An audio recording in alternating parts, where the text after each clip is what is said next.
Good afternoon, everyone. I'm Charles Payne. This is Making Money. Just moments ago, President Trump announced... Dude, regime press. Song Ming Kim says, a spokesperson for Whitmer said she was surprised that she was brought into the Oval Office during President Trump's press conference without any notice of the subject matter. Her presence is not an endorsement of the actions taken or statements made at the event. What the fuck? Why did she go? It just doesn't make any sense. Like, she's just like, oh, they just duped me. They were like, hey, Miss Whitmer, can you please come into this room? We have something important to show you. And then she just found herself in the room with the president. You don't understand. I tripped and I fell into the Oval Office. I don't know how it happened. I slipped and I fell and I found myself in the Oval. A 90-day pause. And let's get right to it. Joining me now, Trump's top trade advisor, Peter Navarro. Peter, okay, so we've got 90-day pause. We've got the post from Truth Social behind me, essentially isolating China. The tariffs are going to go higher, but you've got a 90-day pause. We just heard from Scott Bessent. 75-plus countries are trying to negotiate. Walk us through how this decision was made. Charles, this is one of the greatest days in American economic history we have had. I think we're going to call it the art of the reciprocal trade. Yeah, that's Ron Vera, POG, the #1 China analyst. Deal. And I'll tell you, all the nervous Nellies on Wall Street who try to undermine us consistently underestimate the power of the president to negotiate. What have we got here? We are at a place now where we have a broad-based 10% global tariff on. Well, we negotiate over the next 90 days with all of these countries who have come to us. And the mission, Charles, in these negotiations is to dramatically reduce our trade deficit, level the playing field, right, get rid of all the tariff differentials, get rid of all the non-tariff barriers. Dow 50,000, Charles. I've said this before. It's going to hit that. We're going to have a broad-based recovery in the S&P 500. Right. Peter, we're going to pass let me a jump tax cut in for a second. And get us. Let me jump in no for a recession. second because you talked about the nervous Nellies on Wall Street, and by the way, I'm in that camp as well. I wasn't nervous, but I understand, but you understand how people felt and all the anxiety and all of the negative news stories. But some are saying it's the market, particularly the bond market, that pushed the White House into this move. Oh, no. We had a great bond market selling today. No. Except Trump literally said that. Oh, I wasn't nervous, but Trump wasn't nervous either, but he did say that. That was the reason. Fine with that. The yields look beautifully. We had broad-based participation in that, and it's trust in Trump. I mean, look, this was done in a beautiful negotiation. The yields looked beautifully out there. A set of reciprocal tariffs that reflect the crushing trade deficits that we have with these countries. Yeah, I said at the beginning, no negotiation. It's not that. It's a national emergency, but we will listen. And what we heard immediately was beautiful. These countries want to come to us, lower not just their tariffs, right, but their non-tariff barriers. And as Scott Bessent said just a few moments ago, there's other things that are going to be on the table that are going to help us reduce our debt, reduce our deficits, things like LNG plants in Alaska. So we're going to see a wave of investment here. They're going to invest here. We're going to see them lowering their trade barriers. And here. Yeah, let's be clear what happened, who capitulated here and why, I don't want to say this because I'm a patriot. I'm an American, but it is the White House who capitulated based on everything I hear and all my sources. It's not China, but it was Japan that was selling a bunch of their bonds. Well, I mean, because of the mixed messaging, how can you doubt them? I mean, let's be clear what happened. Who capitulated here and why? And I don't want to say this because I'm a patriot. I'm an American. But it is the White House who capitulated based on everything I hear and all my sources. And the reason why is because of the bond market. And are you allowed to say that on Fox News? Why is the Fox News ticker not green? Fox Business is doing regime press. Fox News, on the other hand, is not doing regime press. I don't like this. I question their loyalty. What happened last night, you know, Bessent knows this better than anybody. When Ryan Grimm called Musk potentially the world's greatest moron after he invested all of his funds into getting Trump elected and now had his fortune annihilated by Trump. you have yields on the 10-year rising to 5%. I mean, Trump probably will cut a side deal for Elon. I would be very shocked. I mean, I know he hates losers, but that would be crazy if he shanked Elon even harder. Because, like, Elon already knew Trump was anti-renewable energy investment, anti-EV investment. If, on top of that, Donald Trump also just completely, I mean, he cooked them. He cooked Tesla. He cooked Tesla so hard. But as Donald Trump has also maintained, he will allow, what do you call it? He will allow the, what is this? Tesla going up. Oh my God. It's so stupid. He will most likely cut side deals with companies that play ball. New on MSNBC, the White House will not release a list of 75 countries that have reached out on trade deals despite requests from NBC News. Yeah, no shit. Stuff starts shutting down when you have the lending markets screwed up. By the way, who was dumping the bonds? Somebody asked him if it was China, right? Mm-hmm. It wasn't. It was Japan. While he was negotiating with Japan, and according to my sources, who are running major money management firms that are involved in the bond market, without giving up names, Japan was dumping bonds because they believed this was not a great place to do business. That forced their hands. Now, what you can say, I think, legitimately here, is Trump decided to take the win. And here's why. There was overwhelmingly, deal potential here among the entire world, except for maybe China, right? Everybody really wanted something. So he did take the win, but make no mistake about it. Peter Navarro was talking as of yesterday about not taking the win, and now they did. And it's all because of the bond market. I want to point. Yeah. But Peter Navarro seemingly is happy. Here's the thing. There's a beautiful analogy President Trump likes to use. It's like each country, it's not going to be like a suit off the rack, right? It's not one size fits all. It's going to be, every deal is going to be tailor-made. Right. And we got 90 days to do this. I'm telling you, Charles, this is going to be the biggest boom. And let's not forget, this tariff strategy is embedded in this beautiful, huge other sets of strategies. The tax cut, if the Congress gets that done by August, then this idea that there'll ever be a recession is just silly. I mean, the tax cuts, broadest based, just beautiful tax cuts for the middle class. That alone will help us. And then we've got the oil prices going down. We've got the bond market behaving well now. So it's unfolded exactly the way it should. It's a beautiful thing. And my hat, but let me just if I had one, is off Peter. to President Trump. Let me jump in for a second because I want to get the focus on China. Now, when the reciprocal barriers are put out there, a lot of people were curious, like, why such high numbers for Laos and these other countries? To me, it felt like you guys are forming an economic blockade around China so that they couldn't cheat on any potential deals out there. So there's no doubt you're singly focusing on China, and also the notion that somehow they've lost, right? Yesterday, South Korea, even though on Friday we saw the South Korean minister locking arms with China and Japan, they said no, they've rejected China. Is this a wholesale rejection of the rest of the world of China in this negotiation?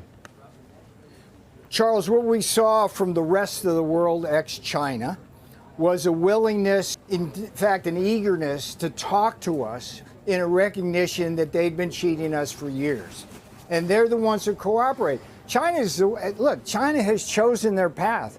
They chose not to negotiate at all with President Donald John Trump. And so we are in this situation. And China, we got the biggest trade deficit with them. Of all the cheating they do the most comprehensive set of cheating. I called it the 7 deadly sins in the first term. It's up to about the 10 deadly sins now. But here's the thing. We got 90 days, and in a very methodical way, we're going to have countries come in. And the previous show where they're talking about Bessent this, Ludnick that, and like as if there's a rift. We are all on the same page. And it comes from the president.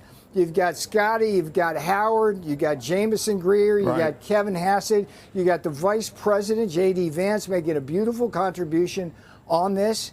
And we're all doing our job for the president, and this is the result. I mean, the tale of the tape today tells you everything. Peter, that I all gotta you admit, nervous though, Nellies on Wall Street were too nervous. You got to trust in Trump. I got America to trusts admit, in though, Trump. Peter, that on Friday, I put out Yeah. a post on X, and I was saying, okay, you know, the commodities markets, you need three things. Movement on the big, beautiful tax bill that you just talked about. We'd like to hear some deals, you know, that are coming on.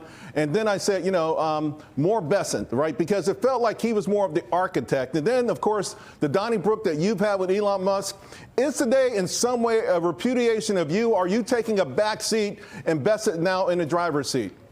As I just said, it's the whole team. I mean, we work together beautifully. I mean, Scotty's one of my best friends. We've known each other for years now. I'm not disputing that you're friends, but I'm just saying with respect to messaging, because yesterday or the day before, you talked about going after these deficits in a way that scared the market. Everyone says, okay, let's get a fair, level playing field, but it felt like you wanted to go further. Well, I mean, look, no, not at all. No, look, Bannon said this once during the first term. I'm the default strategy. In a way, if they don't want to cooperate, then they get tariffs. Okay, if they cooperate, we talk to them. I mean, it's a beautiful thing.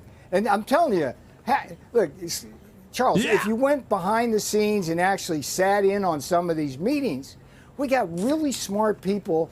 Each has their own comparative advantage. We all get along. We all have great ideas. There's no disputing that. And the Listen, president, Peter, you and I have the been friends president for a is the decade. one who got. I thought this was not a hostile interview.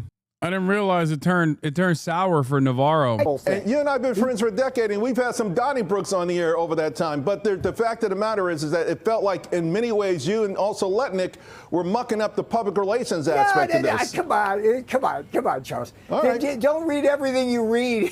Believe everything you read in the fake news. I mean, All right, we're gonna have resident expert Nathan Tankus on right now to give us his insight on what these complex trade relationships look like, and what he speculates is the Donald Trump attitude is here. Hold on one second. I'm going to also change my input device default Rodecaster main stereo. Oop, that's the wrong one. He can't hear me right now. Hello. Can you hear me? Can you hear me? Yeah, I can hear you. Can you hear me? Yes, I can hear you. All right, perfect. Ladies and gentlemen, Nathan Tankus in the building. Hello. Hi. Well, today's the day. Today's the crazy day. Yeah, I've been cribbing your famous tweet about being a leftist is just about being right but too early over and over again, and I'm happy to finally have you on the broadcast. Great recommendations from my friend Noah Colwyn, but more importantly, my friend Paul Krugman. As a leftist and an analyst and an investigative reporter, you are, it seems, Paul Krugman's favorite, and he is a friend of the show. We love him around these parts. Nobel laureate, prize-winning economist Paul Krugman. Well, fake Nobel, but still, even still. All right. Well, Nathan, thank you so much for coming on. So let's get started. Let's address the elephant in the room. What the fuck's going on? The markets are recovering. They're rebounding. Yesterday they were falling apart.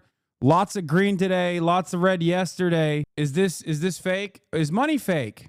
Money's not fake, but it is fragile, and it's a lot more fragile than people sometimes think it is. And certainly, apparently, the people who have been put at the top of the federal government do not understand how fragile it is. There's so much details that we can go through. You know, from my point of view, this is the 69th day of the Trump-Musk payments crisis. Originally, the Trump-Musk Treasury payments crisis, but after some other stuff about New York City we can maybe get to later, I've just been calling it the Trump-Musk payments crisis. And I've done 21 pieces, all kind of long and involved in the last 69 days. And so there's a lot of detail, but the big picture I would say is the terror, the fear, the instability, and the emotional turmoil that people experience, having gone in the first Trump administration, but then really with the second Trump administration and these wild moves, disappearing people for pro-Palestinian speech, disappearing people because they're allegedly part of a gang when they actually have just a tattoo honoring their autistic brother. Like, all that sort of fear and instability that millions and millions of Americans and people around the world have been feeling about the second Trump administration, Wall Street and the stock market was mostly indifferent to. The stock market kept doing well in crazy news. A constitutional crisis, a foundational, snatching the power of the purse from Congress. We can talk about what that means later, but like these foundational, fundamental things, 1,000 different crazy stories, and the stock market just sort of kind of sailed on. And then it was only as Doomsday, or as Trump says, Liberation Day, started approaching that conversations about tariffs and, oh, wait, maybe they're actually serious about this, started bubbling up. But for the most part, they've been able to hold strong, believe the Fed will figure it out, or, they'll back off. There's all these business schools that are in charge, they're actually in charge, and everything's going to be fine.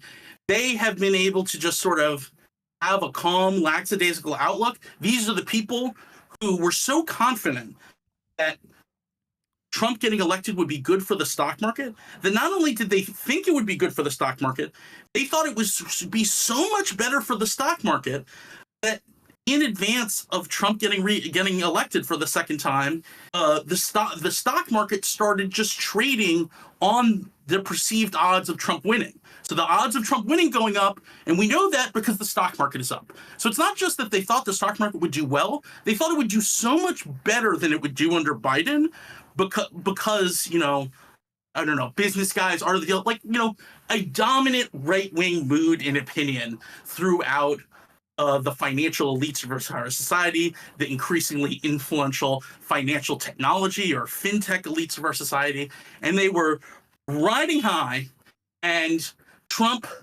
finally did something that could make them understand who he is. And what the stock market has been doing for the past 5 days, 6 days, however you want to put on it, what the stock market has been doing is finally trading the way ordinary Americans have emotionally felt about Trump news. Oh, a good sign. Oh, maybe things a little bit better. I'm looking for any sign of hope. Oh, terrible news. I'm desolate. And that emotional turmoil is now what the stock market trades on. And there's literally an index of volatility. It's a financial product that they trade like any other, or products that are linked to this index. VIX, right? The VIX. Yeah, the VIX. And the VIX has just become a measure of how freaked out and how uncertain Trump is making them feel.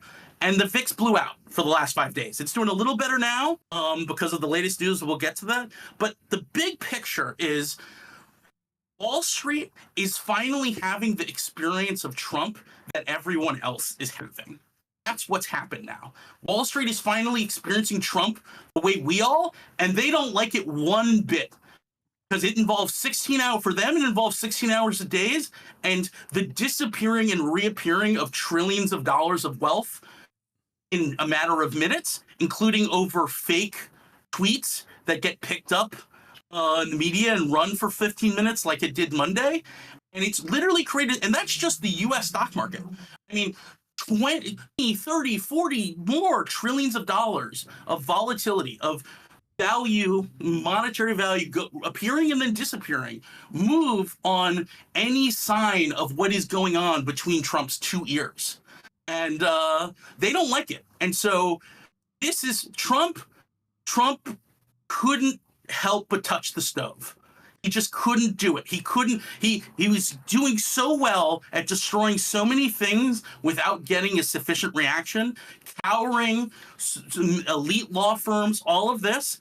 And he did such a good job of really doing a real success at walking through American institutions, but he couldn't leave well enough alone. He had to touch the stove.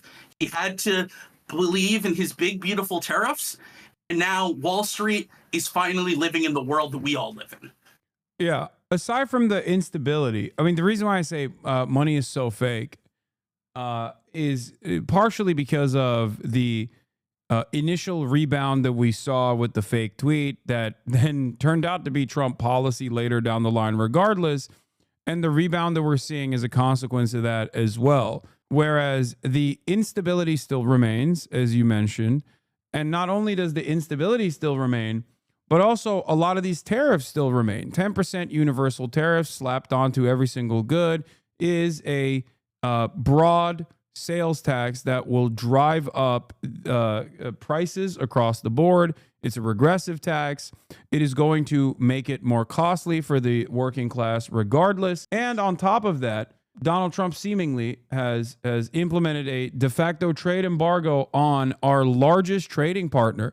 So the fact that the markets are still in the green because there's a moment of respite from the insane universal application of tariffs to our allies and other trading partners is simply not enough. I think the market is reacting in a way where they're saying, okay, he's not that crazy, but what remains is the truth that what he did is still an insane move that will drive up prices and also destroy certain sectors regardless that still rely on Chinese goods. It's not just like Temu and Shein. There's still plenty of stuff that's manufactured in China that the American economy relies on. Am I incorrect in this assessment? None of that is wrong, but you're thinking in the time horizon of the potential economic impacts over months or years. That's not where we're at. Wall Street is now thinking in terms of minutes and hours. Yeah, I mean that to me is insane. But it's not insane though, because for what's going to happen months from now to matter, you have to make your payments. You have to meet your obligations today.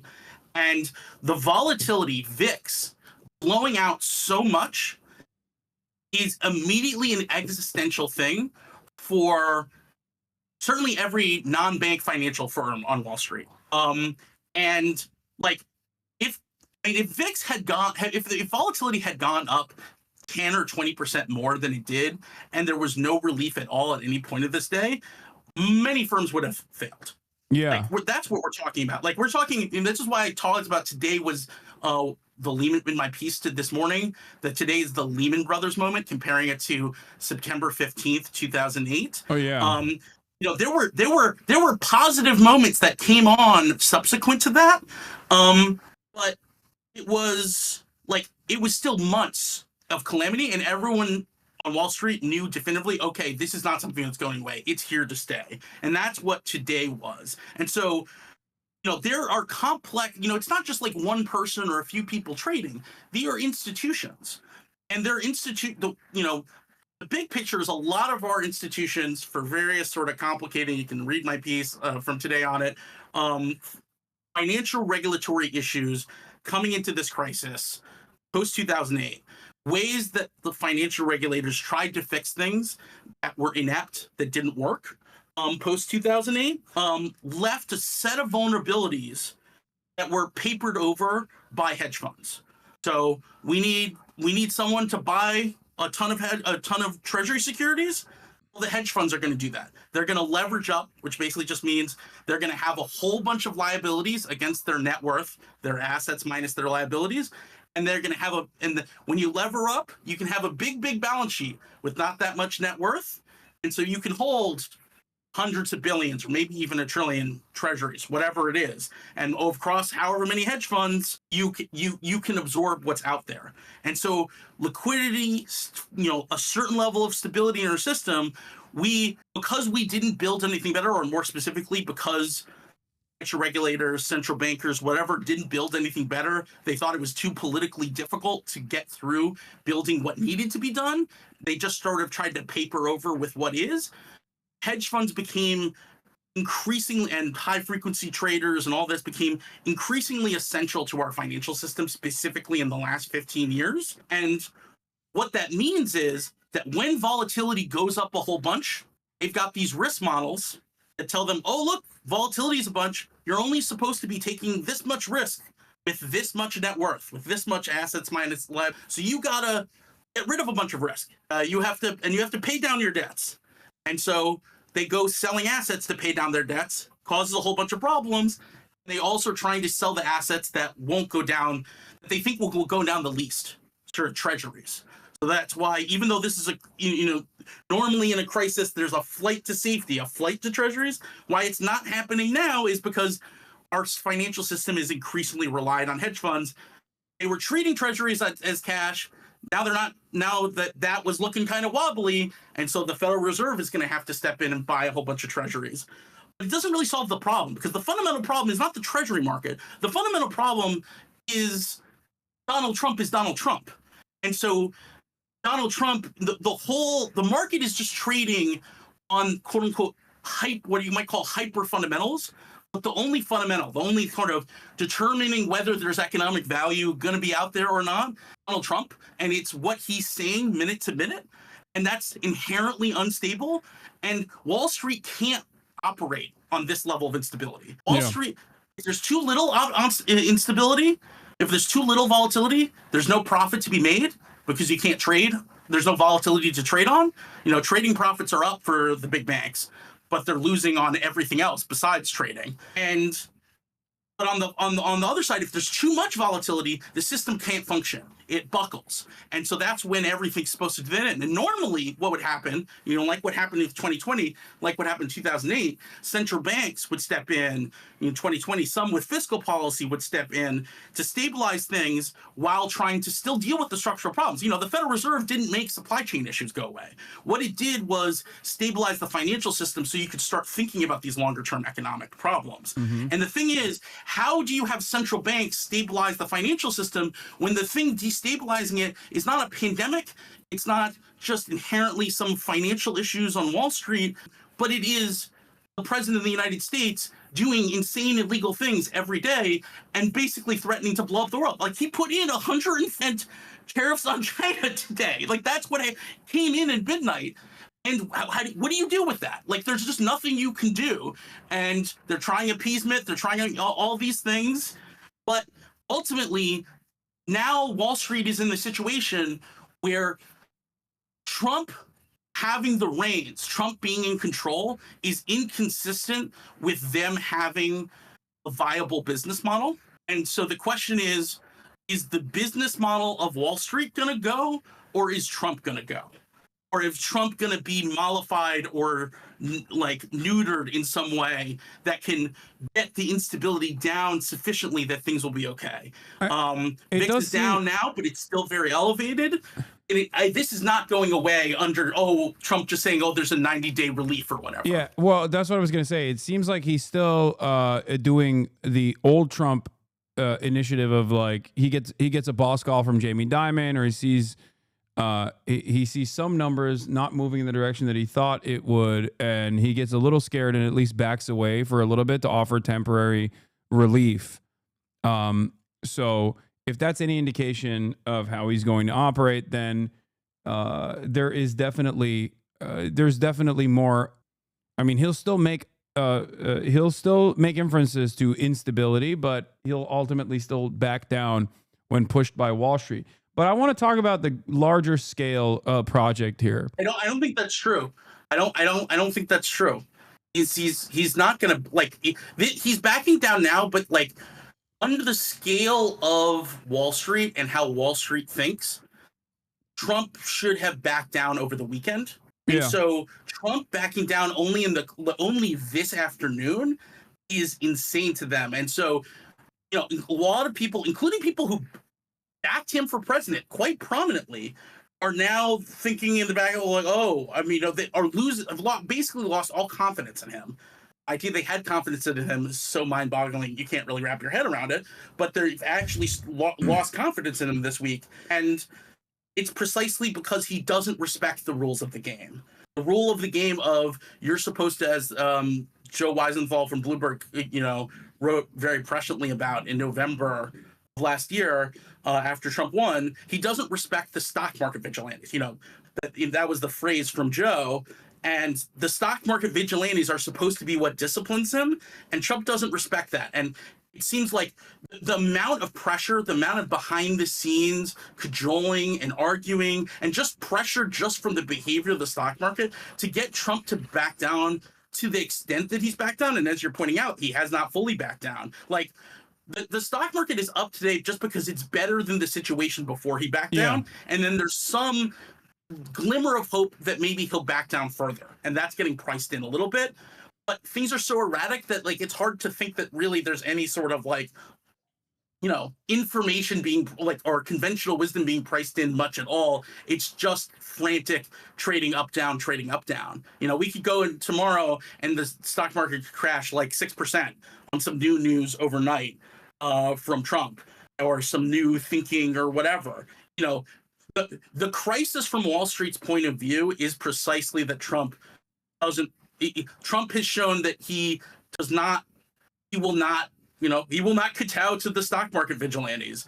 And the combination of you won't kowtow to the stock market vigilantes and you're going to cause so much instability that if the instability above a certain point, which they very could easily hit over the next week, that a number of firms are just going to straight up fail, dozen Lehman Brothers, then that's an existential question for them that then becomes an existential question for Trump. Yeah. Okay. So let's talk about a grand design here, because I do believe that in spite of all the chaos and instability, there is a method to the madness in terms of America moving in the direction of global trade. I think it's still a failure and it will inevitably yield an economic collapse. But I think that the things that the Trump administration has signaled that they're interested in doing in terms of decoupling the United States from our largest trading partner and potentially devaluing the dollar on the global stage, the 5-point plan basically that was presented by like what our foreign adversaries and foreign allies alike must do, I think is the reason as to why he's wielding these tariffs as a weapon. It has nothing to do with tariffs at all. Tariffs are just simply the point of contention. It's just the entry point into the conversation where it's more so the weapon he's wielding to break global trade, if you will, in an effort to advance what he believes is the underlying change in global trade across the board, where America becomes more of a manufacturing hub and develops its manufacturing output and moves away from reliance on or over reliance on China. And in the process, obviously, you need to devalue the American currency. This is the Yanis Varoufakis analysis on the matter. And I think that's what they're trying to do. I don't think they're going to be successful, but I think that is what they're trying to do. And they're trying to do that without any sort of initiative to build a base of manufacturing, to build the infrastructure necessary, and simply assuming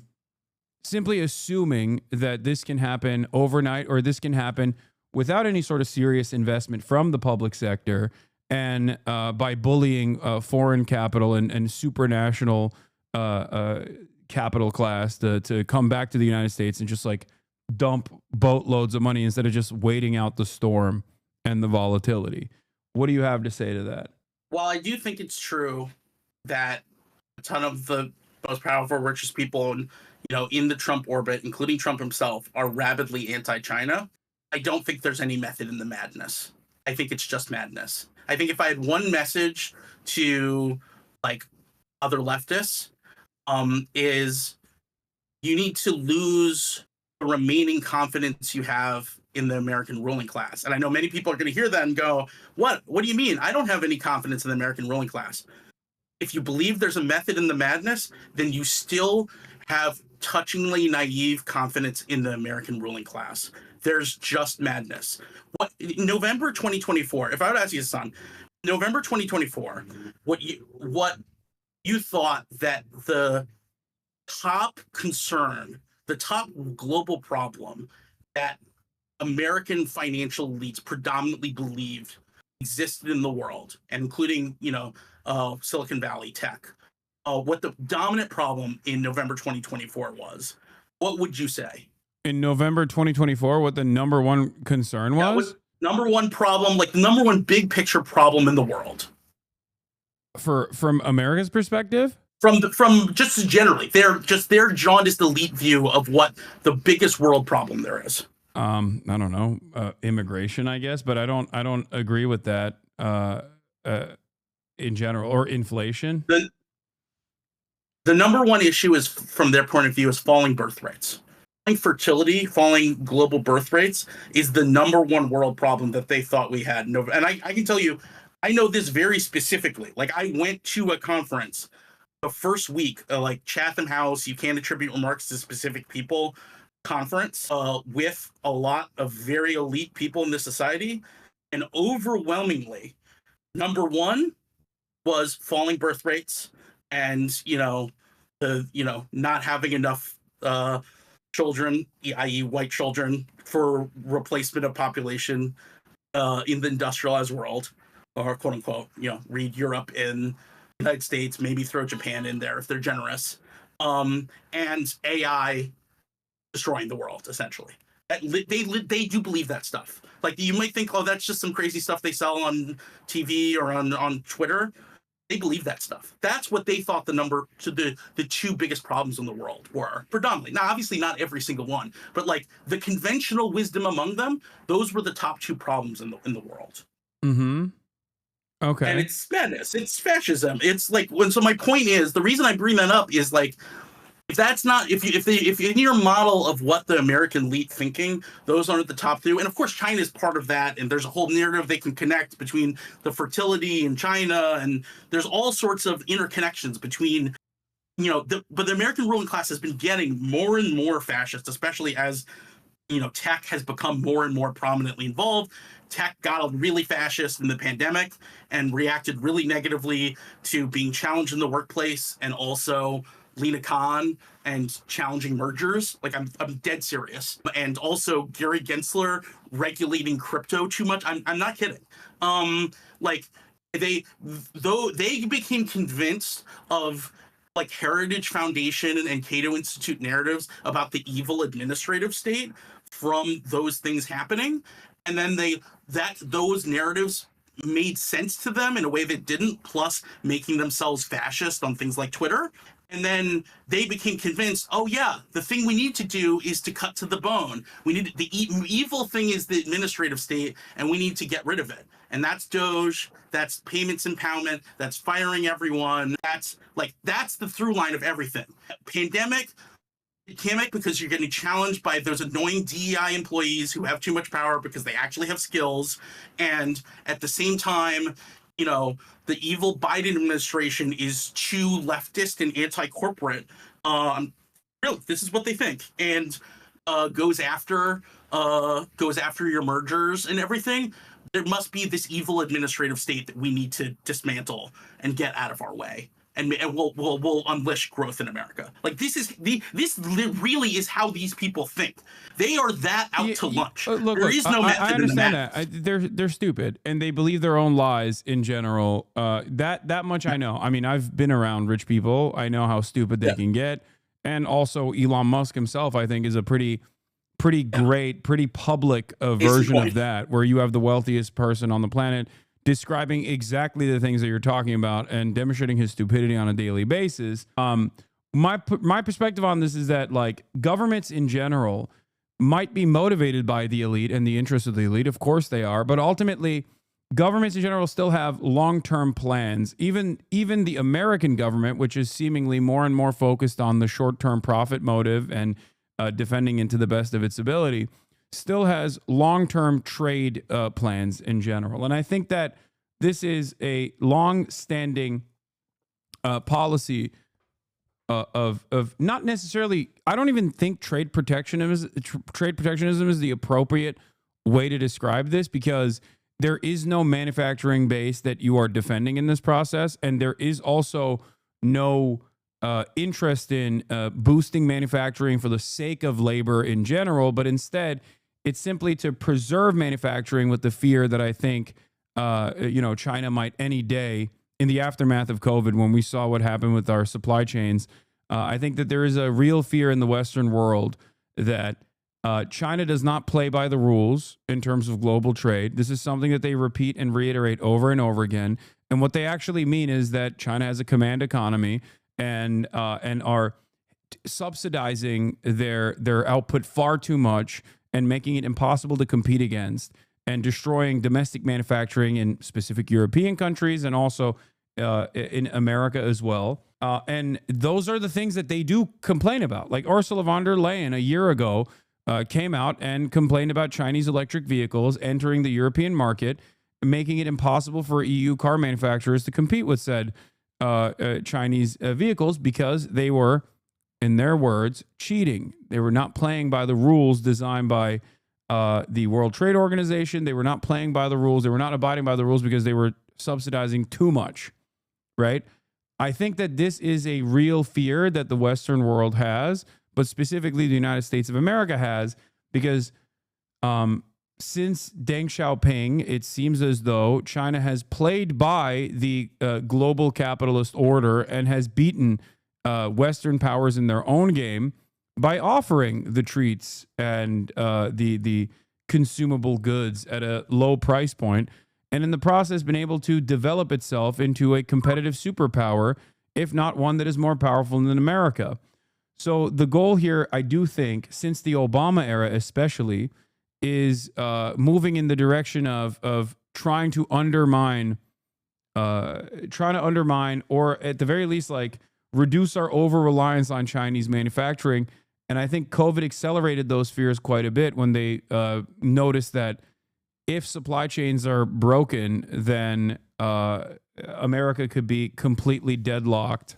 And I think that is what, I do think that is what Trump is trying to do. It's just not, he's going about it in this belligerent manner, and also simultaneously will fail because there is no competitive building of the manufacturing base. You don't think that that's correct? You think that all they care about is like birth rates in general? It's not Trump himself, by the way. I'm saying like these are advisors. I don't know. I meant the wider, yeah. So I think what you're saying is generally, like, I would say it's basically an accurate description of the state of play, bipartisan American ruling class.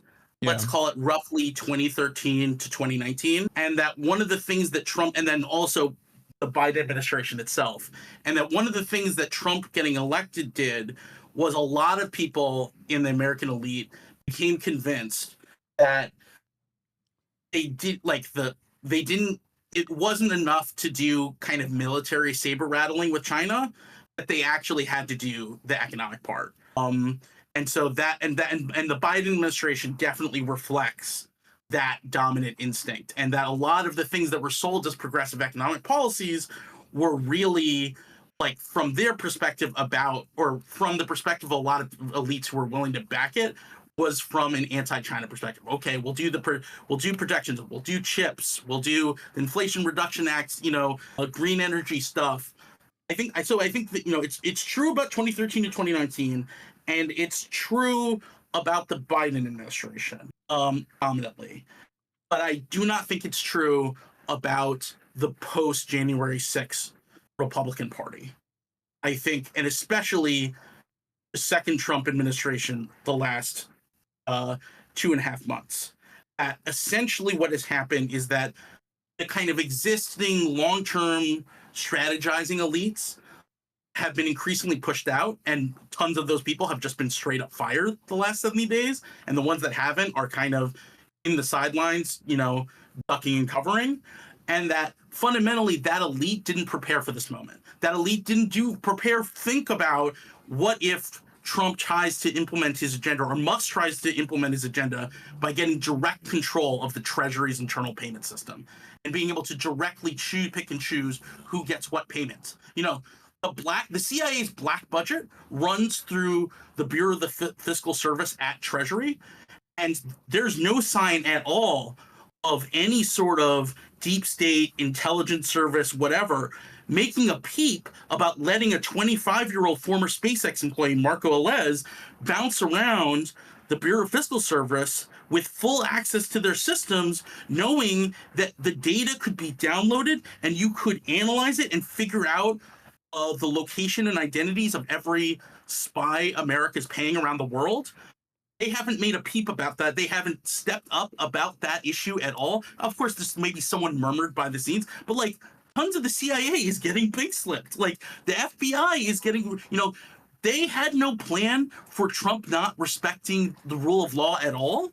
And no one has gotten us off the on-ramp of the imperial presidency.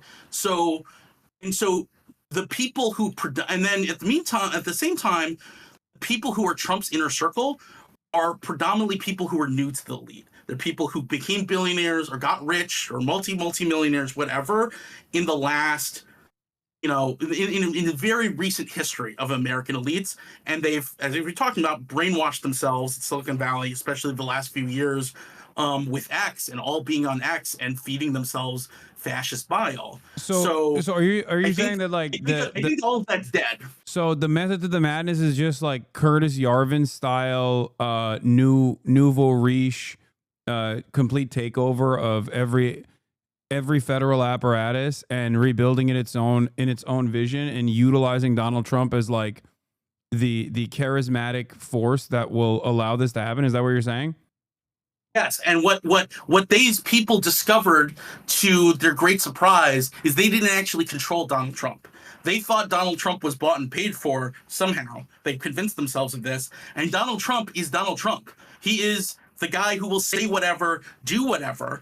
The recent reporting is that Musk has been like desperately trying to get Trump to back off tariffs, and he failed. He was talking Trump shit will about let him Navarro. destroy any administrative agency. It will let him destroy any administrative agency, but he can't actually get him not to do the tariffs. And so what these people are discovering, the people who wanted to gut the administrative state and essentially replace the administrative state with Silicon Valley and Palantir and all this shit, and end democracy in the United States, they discovered they didn't actually control the figurehead, and the figurehead, as addled as he is still in some sense in charge, and they are now on the wrong side of him blowing up everything.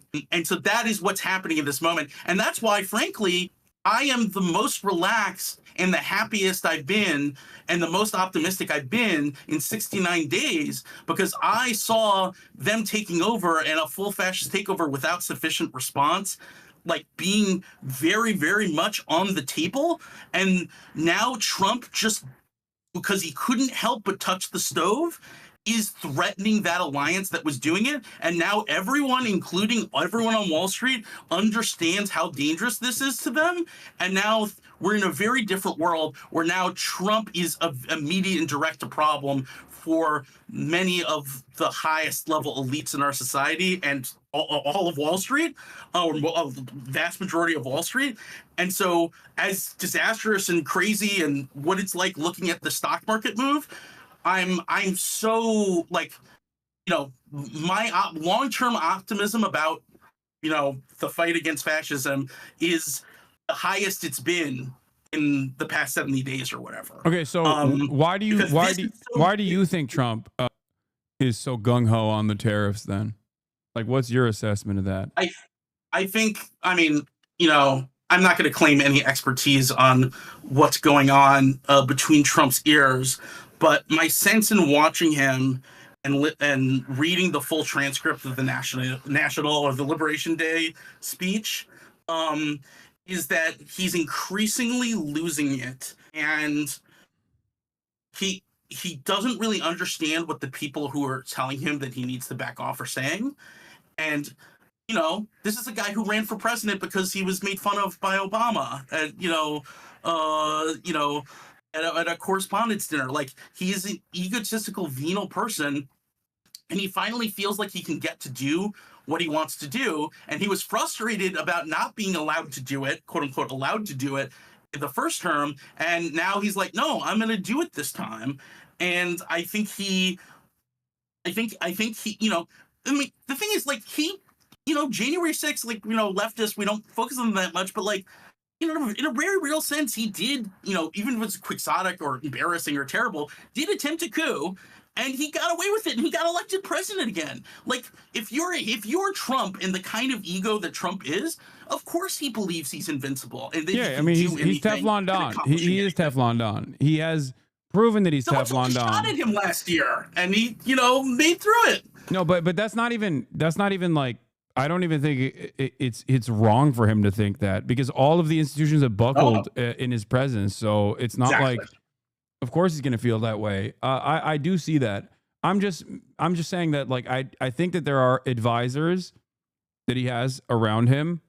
And I do think that he is following through on Project 2025 fairly closely, piece by piece. So that to me still means that there are perhaps different camps within the Trump White House.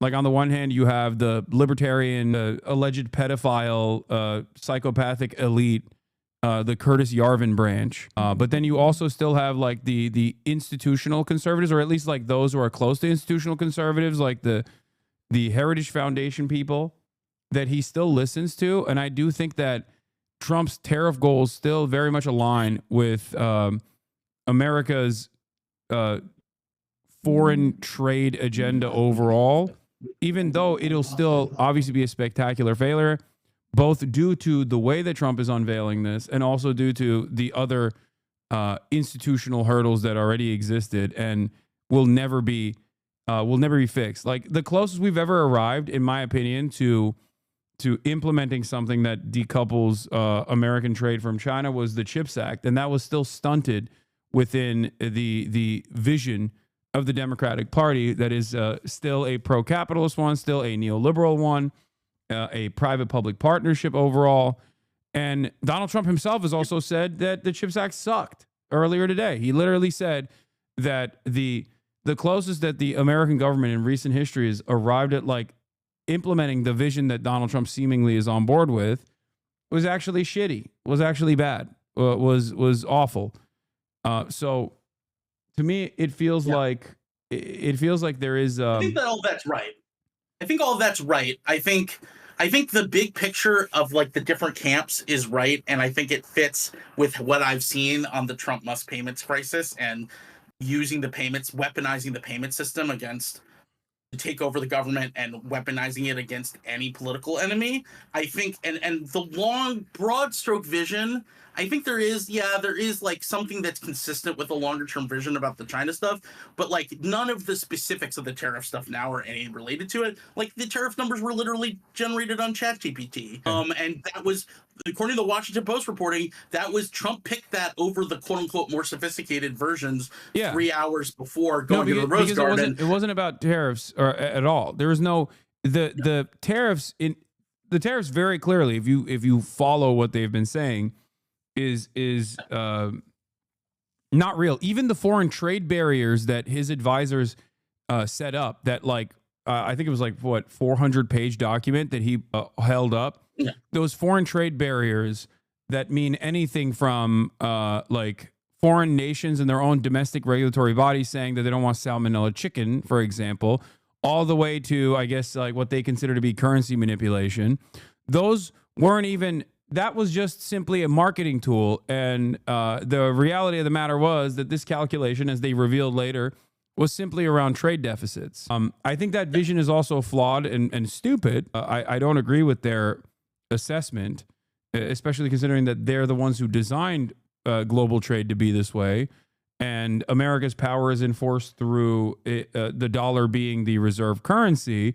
And 80% of all transactions happening in the international scale happening with the dollar, which means that we have complete control over all trade that happens, even amongst other foreign nations amongst themselves. But seemingly that there's an interest to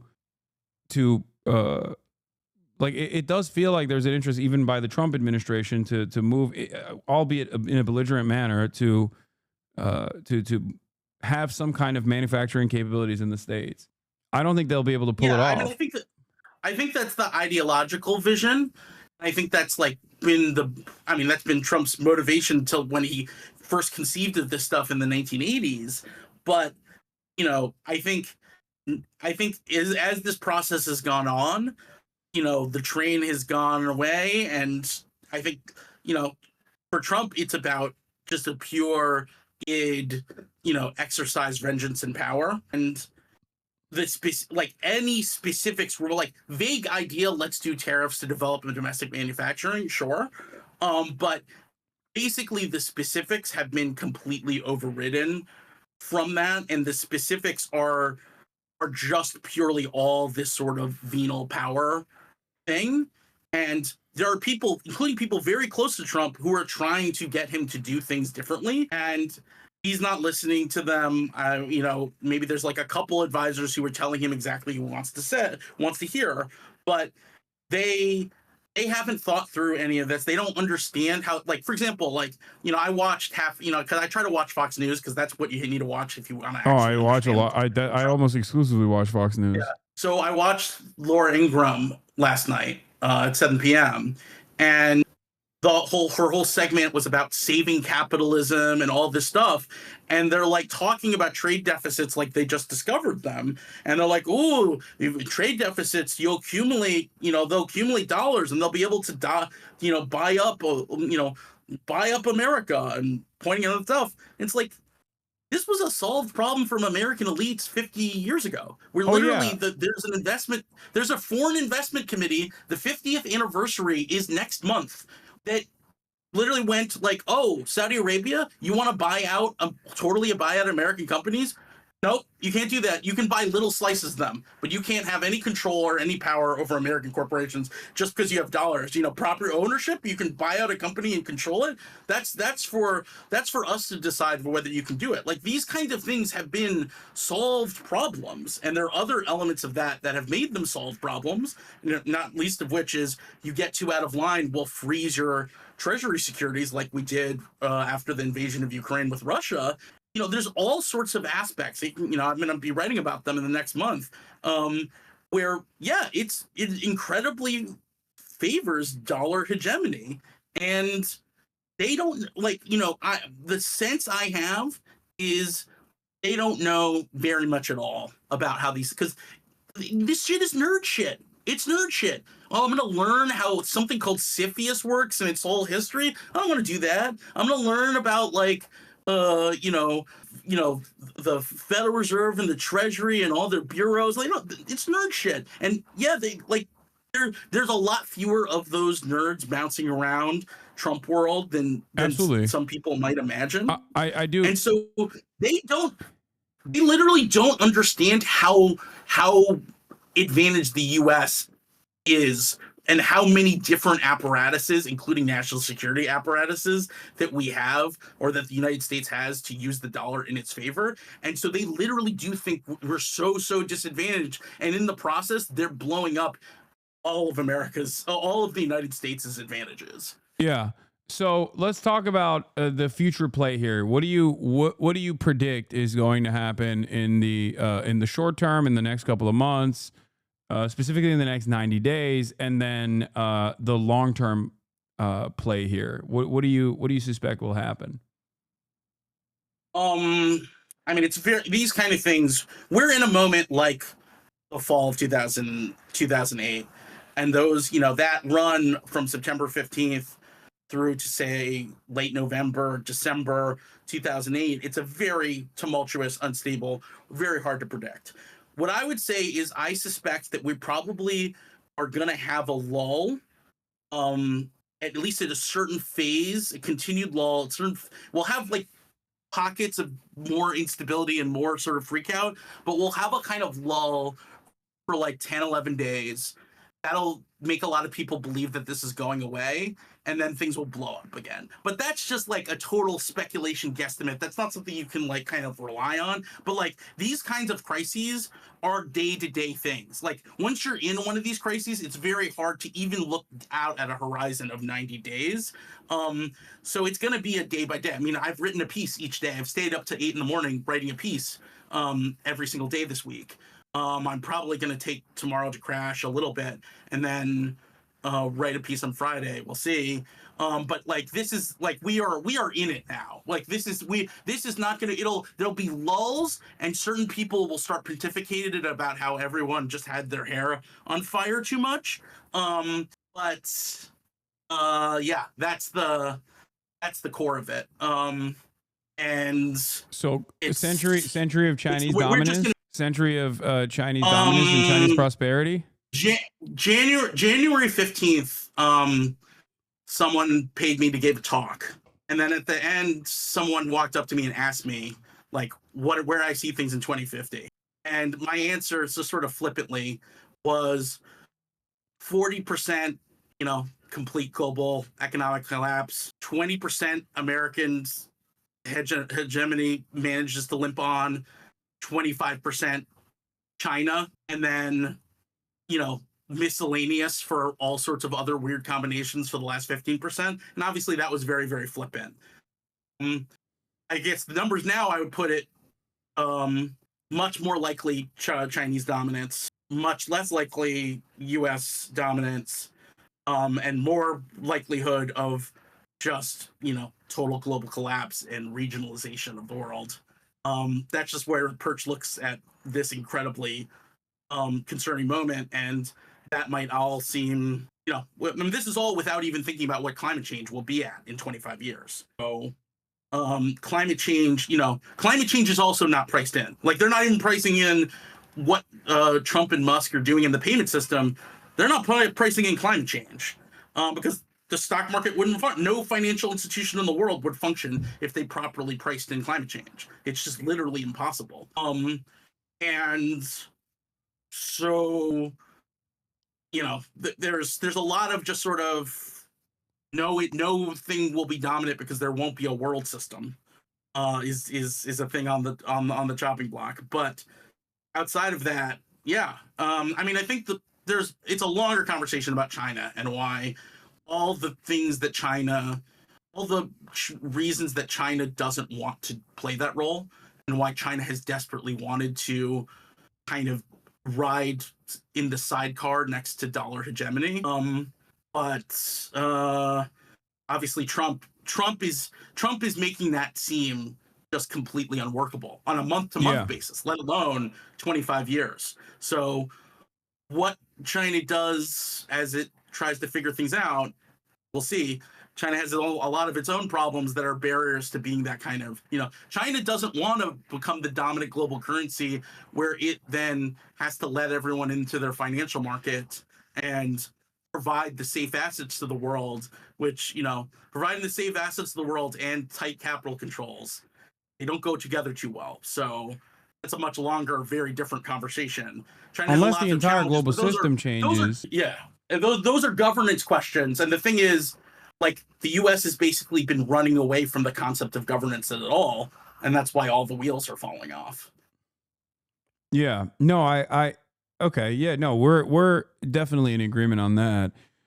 Absolutely. I mean, yeah. No, I just wanted to, before we the future is definitely dire. What's up? I just wanted to throw in that I have a discount code link for my newsletter. All right, if you put it in the chat, I'll spam it. Yeah, if you put it in the Discord chat. Oh, you did. Okay. Where do I go for the? I put it in our message between us. Yeah, I got it. Hold on, I'll spam it in the chat. Right. If you guys want to go read Crisis Notes, here it is, and with a discount code in and of itself. It's Paul Krugman's favorite newsletter. Yeah, I will. And also, I'll say it in the chat since I just announced it on Blue Sky a few hours ago that I'm going to have an office. I'm going to have a Manhattan Notes in the Crises office. It's not going to be public, but I'm going to be expanding. I'll do my own video, audio, and maybe even streaming from my office. Hell yeah. And all my books behind me. So I'm right in that expansion moment where I'm going to be doing a lot more of the things like you do.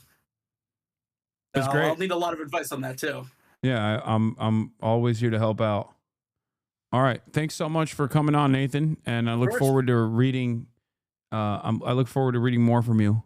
All right. Yeah. See you soon. Bye. That was Nathan Tankus, ladies and gentlemen. Nathan Tankus, friend of the show, just like Paul Krugman. Hasana's Fox News' biggest supporter? Oh, 100%.